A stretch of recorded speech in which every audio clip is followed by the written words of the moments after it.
because the gym had closed. Well, he reopened the gym.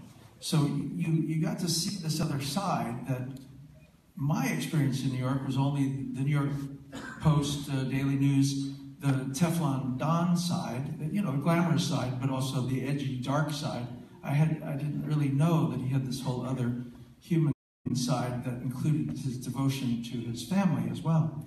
So that was part of what got me going on it, you know. And I know Kelly has her own inspiration there too. Well, I loved, first of all, I don't know if you all know, but the family chose John to play John Gotti. So that's directly, from the family. The family approved Kelly playing Victoria. And Victoria was really happy that I was going to play her. Yeah. And I was fortunate enough, there's a little bit of footage online, and as an actor, that was so valuable. It was 8 minutes of an interview that I could see the way she spoke and mannerisms and how she was. But because she's still alive, she invited us to her home. She made us lunch. The family was in and out all day, and that was extraordinary to be able to speak with her and spend time with her and really get to know her. And then we emailed back and forth, and I could ask her anything that I wanted to, and I did. I asked her many, many things of how she felt or what she would say or what she would do in certain situations, and she gave me her wedding ring to wear. She gave me a very special other ring that John had given to her that she had never once taken off until she gave it to me to wear for the film for the 6 weeks. So I felt very honored, and we had books that two kids had, you know, John Jr. and Victoria Jr. had written amazing, really well-written books with such detail. So it was really fun as an actor to play. Permission for me to wear John's clothing, so a lot of what you saw in the movie was, believe it or not, it fit me. But the coat in the beginning with a black velour at the end still had his cologne on it, which is very interesting. It kind of helped me get motivated. All his jewelry I wore, all his handkerchiefs, and it was Victoria that allowed that. And also, I wanted to know how she felt about her husband. And it was important to get everybody's viewpoint about how they felt about John. But John Jr., on the other hand, was on the set every day to quality control and check what we were doing. And so talk about pressure to deliver. It was really interesting, but a fascinating challenge, because I love that. I thought, well, if I can convince that man that I'm his father, then I can convince anyone. Yeah, it was amazing. He called me Mom. That was great. That was really great to have. You know, I was going to ask you a question about how did you get into the role to feel about it, but I think you basically answered it. Did you actually in terms of the period? There's a lot of different periods in this film. So how did you transform yourself in these different periods? I know that hair and makeup is involved, and production design, and the clothing. Fortunately, there's a lot of footage of John and some Victoria that was we could refer to, and a lot of news stories and books. And of course, I'm old enough that I could have actually remembered a lot of those eras, so I had a little bit of a head start there. Yeah, but you know, that's the fun part of acting, is you delve into the detail, the behavior, because I love behavior, you know, and he had a very particular style and particular cadence, and he had a very old-fashioned New York accent, you know, almost D's, Dems, and Do's, but with an IQ that went through the ceiling, you know. So that was interesting, you know. I liked all of those things that helped you build a character. Do you think that everything that was told in this version, in this film, was actually true? Was there 100% accurate. 100%. There's not a moment verbatim in this movie that isn't true. As a matter of fact, all the dialogue in the movie is verbatim. We don't say anything that wasn't actually historically empirical. It's amazing. Yeah, it was amazing because John Jr. was there. He would say, oh, you know, one time he said to my mother would never say that. I was like, I talked to your mother last night. She said she was like, really?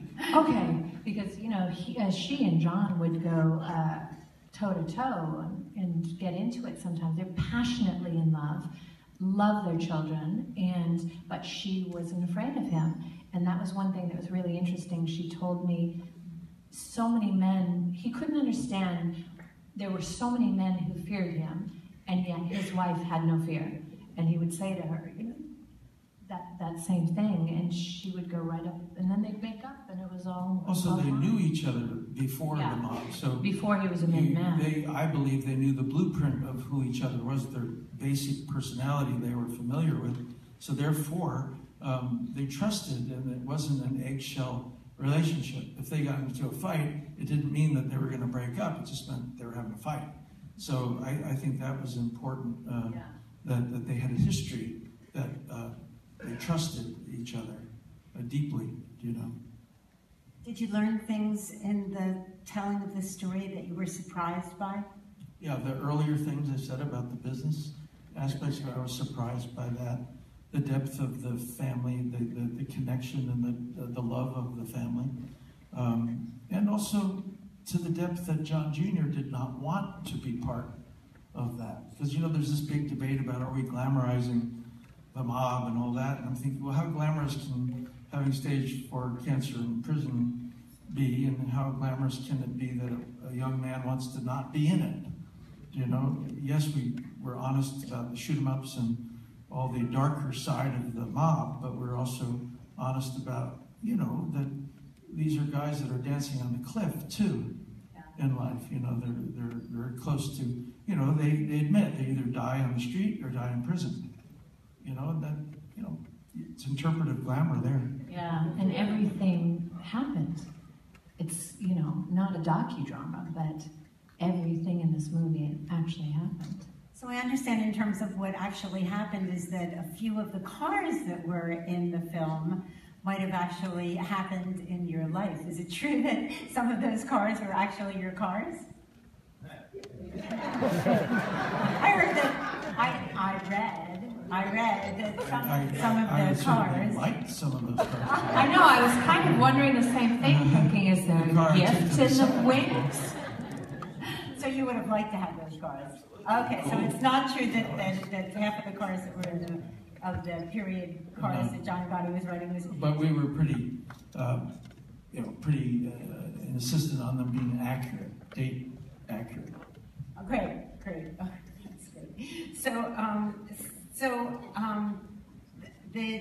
This is taking you on a tour around the country, and telling people about this story. Have you learned from them? Is there a special story that you want to tell, or Wise Guys still exist? Is this like... We are having a screening for Wise Guys next week. That's what I'd like which to... is going to be really Retired Wise Guys here.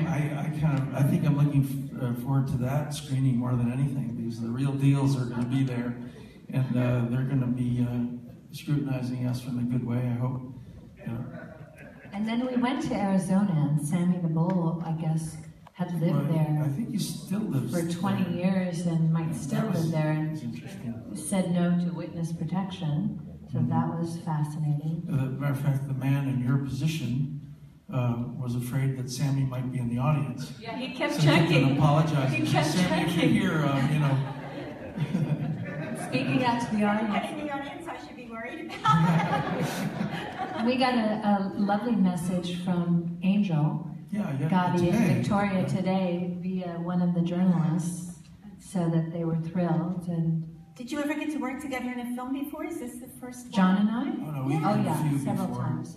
but we were never married in a film. We were one dating, I guess, or interested in each other. The other, Kelly played Robin Williams' wife, and our daughter Ella played their daughter. But this is the first time we played. Actually played husband and wife. Exactly. So did that change your dynamic day to day when you were on set? How did it feel to actually be husband and wife, but be playing a different husband and wife? Well, that's the fun part, is that being comfortable, being... It's all new again, right? Married is one thing, but being married is the feat, the challenge, is how would they feel about things. Like that argument in prison when she's saying, I don't want our son to go into the life. I mean, we have to pretend we're them, because Kelly and I wouldn't necessarily have that kind of conversation.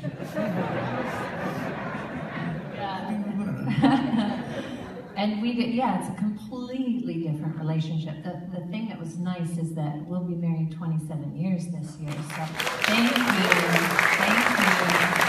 Yeah, in our business it's like 67 years. So, the comfortability, the history is definitely what we have in there. common was we both love our children like the Gottis love their children. We love each other. And family's very important. Yeah.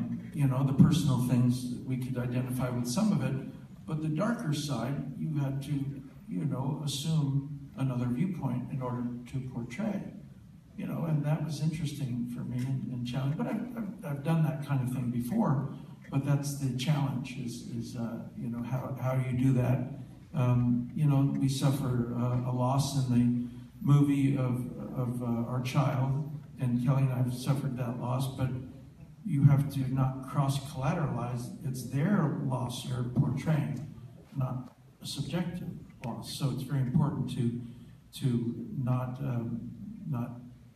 to be honest to their point of view on it. How would John Gotti Sr. cry over a son? He would do it in secret, where no one was listening, but yet he was caught. She would do it in her bedroom. Maybe Kelly and I would do it differently. So you have to be honorable to their viewpoint on how they would do things in order to tell the story believably. It's fascinating as an actor that you really have to think and feel as that character. And, you have to assume you the do such an needs amazing job. of them. Thank you. Really incredible. Thank you.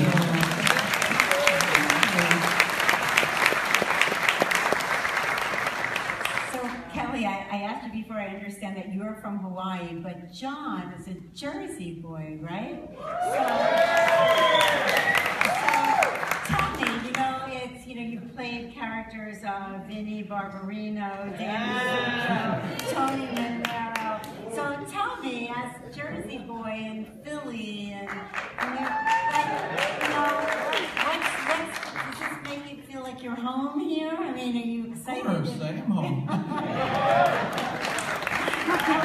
I also have one of my favorite movies here called Blowout.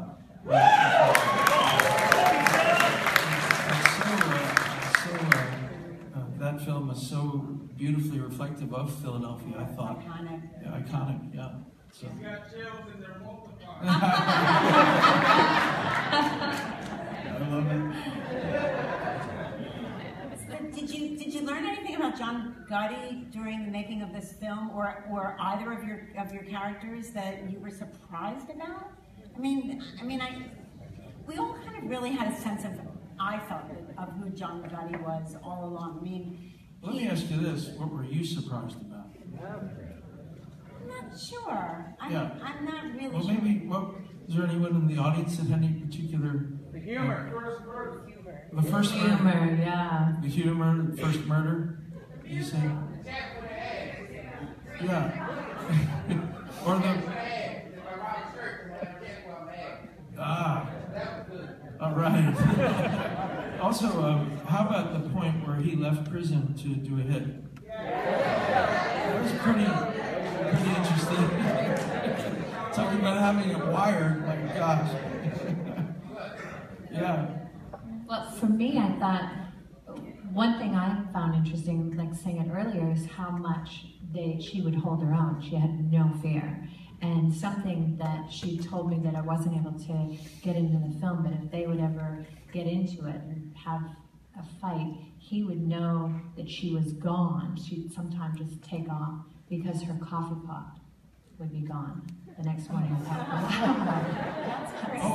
remember she'd say she'd take off to Europe. Oh yeah, one time she said, I went off to Paris. Yeah. She was like, damn. That's amazing.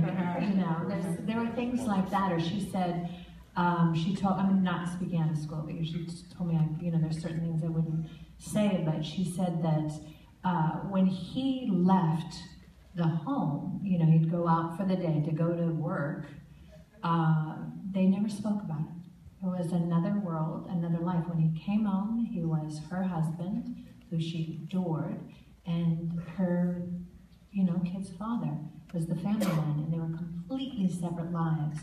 And I found that fascinating, just as an idea and a concept. Learning about the RICO Act was interesting because he's really the last American iconic gangster, and there will not be another one because of that. Because when the government approved, anyone who would turn someone in was protected, even if you had done, let's say, 26 murders. It changed the whole La Cosa Nostra, this whole honor, loyalty to the group. And although they lived by the sword, died by the sword, it was in that group that now there could be no trust. And I felt that was pretty fascinating. I learned more about that, and that when Sammy the Bull did what he did, it was kind of the beginning of the end of the mafia. Now big business is mafia. Government is mafia. So there are Philadelphia ties to this movie. The original screenwriter is somebody that I bet a lot of people in this audience know, Leo Rossi. Leo Rossi. Yeah, Leo did a terrific job.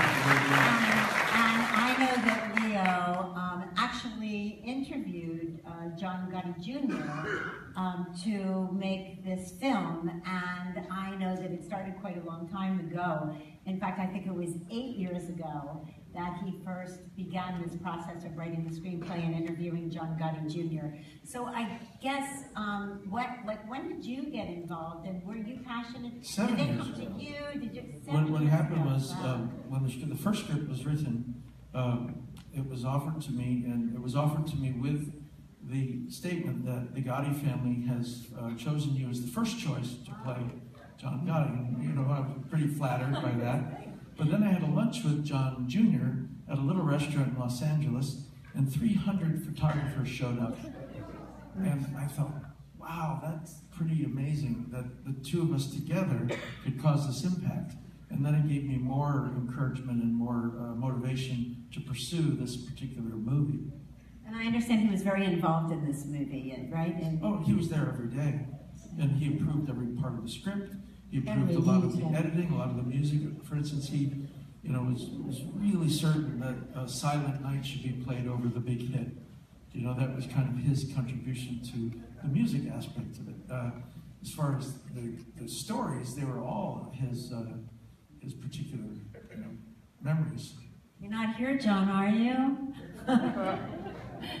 I feel like he's kind of so much a part of this that he could almost be here tonight, because I know that he was so involved in this movie. Absolutely. It's just an incredible decision that he made in his life, to leave the Cosa Nostra and to leave the life that he wanted to lead. Although he left at the time where it was coming to an end, maybe he also sensed that, I don't know, but he also wanted to protect his family, and he didn't want to live the same life that he lived growing up. So I know that was a personal decision of his. Did you try to look just like John Gotti? Yes, and I'll tell you why. Because when you're who I am, you're very familiar to a lot of people. And, I did a movie I did a series called People vs. O.J., where I played Robert Shapiro. Thank you. But in order to invite someone to watch it, you have to disappear into the character enough so they're not watching, let's say, a famous face. They're watching that character. So I feel it's my job, more so than another actor, to disappear more deeply into the role, because otherwise they're going to get distracted by what they're more familiar with. And I felt the same way about Gotti, that I had to become him in order to make myself disappear in order to invite someone to watch. And then you'll take the journey with me, And I think besides the hair and makeup, the whole idea was your posture. I felt like your posture was really John Gotti. I think that was what, there's the wardrobe, there's the hair and makeup, there's the production design, but I think that you carried yourself in a different way, and I thought that was really Well, he fantastic. moves through space differently than other men do. And, because of my dance background, I'm able to simulate that better. So therefore, I viewed his whole physical persona as a challenge of accuracy, and he definitely did have a different particular style and posture and way of holding himself, for sure. So when you shot the wedding scene, was there ever a little temptation to get out there and No, go? I had to be very careful because I saw the footage of him at that wedding, and he had a very specific, easygoing way of doing it, and I didn't want to remind anyone that I should be, doing.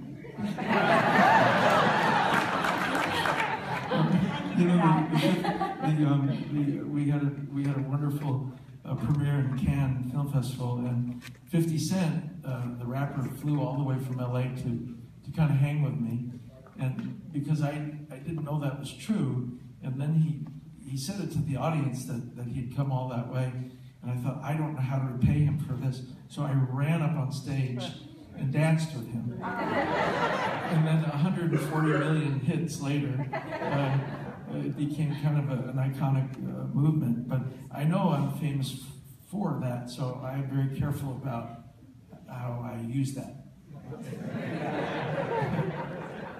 Kelly, how fun was it to dress in those period clothes and do that? I mean, I just, I was a costume designer and a fashion designer before I got into this gig, which was a long time ago, but I just, I love the whole idea of period wardrobe and hair and makeup, and so how did that feel like for you? Does that help you get into the character? So much so.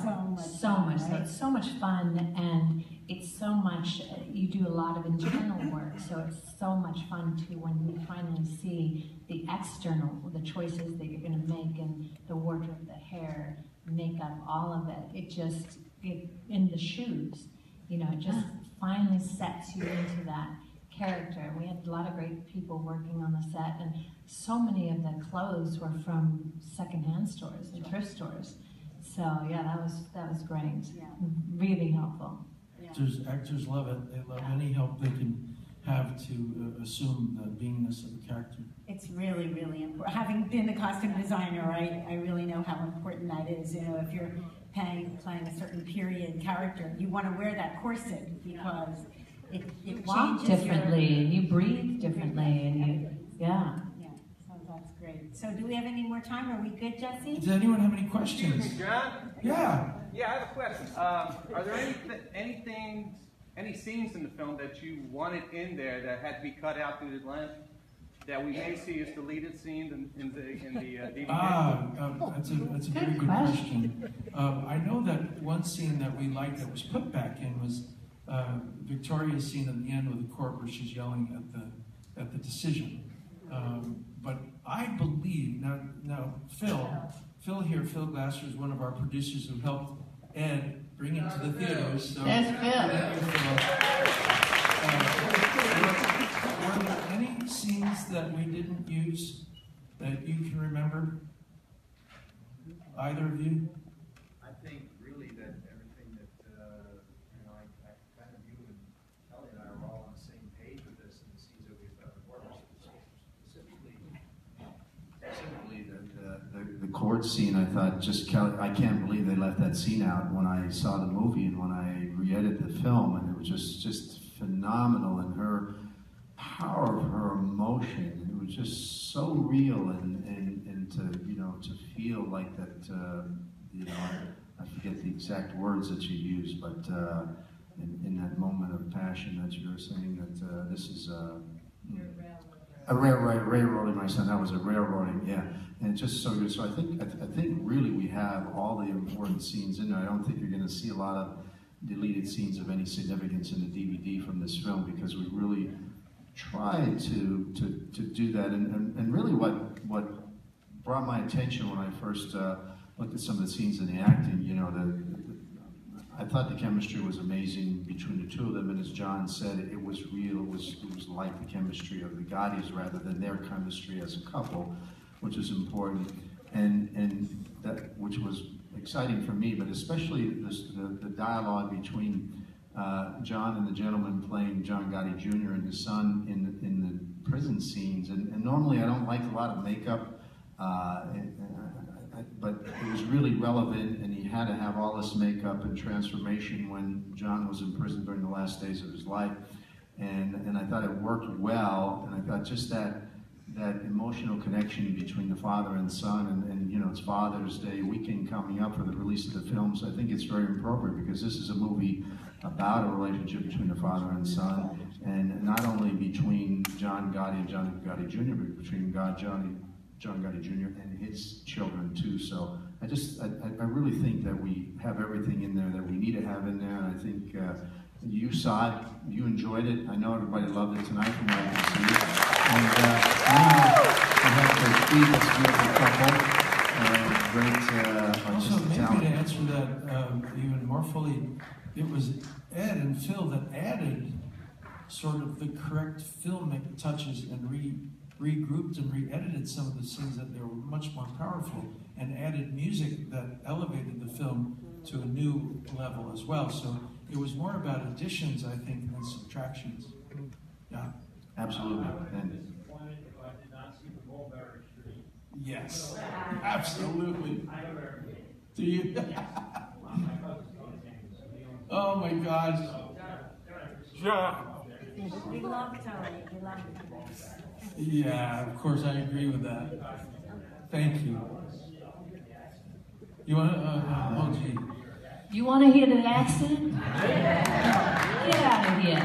You're telling me you want to go somewhere? I'm going to sit here, John. I'm going to talk to them. You ask These me. nice people came here Get. and they want to ask questions. Well, Let them I ask answered the That's what questions God that said. they asked me. They. Okay. Hi, so my name is Francesca Ruccio. I also identify as a character actor, and I understand the physicalities as well as being empathetic and how important it is to be and get this character to play like you. I want to know what scene both of you feel that the stakes were very, very high for Victoria Gotti and John Gotti, where you felt that the stakes were very, very high. If it was this scene or the rest of the movie, it was not even great. Well, regarding their Relationship. probably the prison scene where we're yelling At the end. where we're yelling at each other was a very important scene, and to capture the depth of the tragedy of their loss too was important, and just the natural rapport that they had.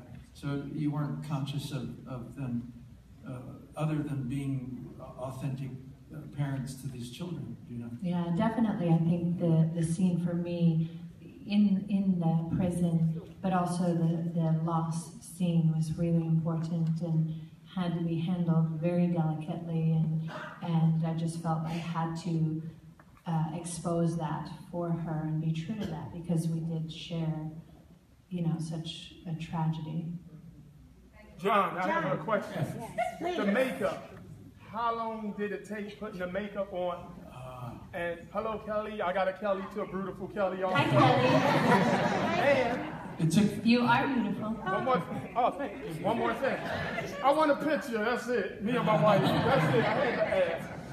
it took about 3 hours for about 3 days to do all those 3 hours each day to prep, because Mike Moreno is the one who did the cancer makeup, and he is probably the finest special effects makeup artist in the world, and he painstakingly did this to full accuracy. If you put the photograph of my John Gotti and the real John Gotti, it's frighteningly close with the accuracy. So that's how long it took. Thank you. Yeah. Well, I think we've asked enough of both of you. You guys are awesome. It's been Thank you.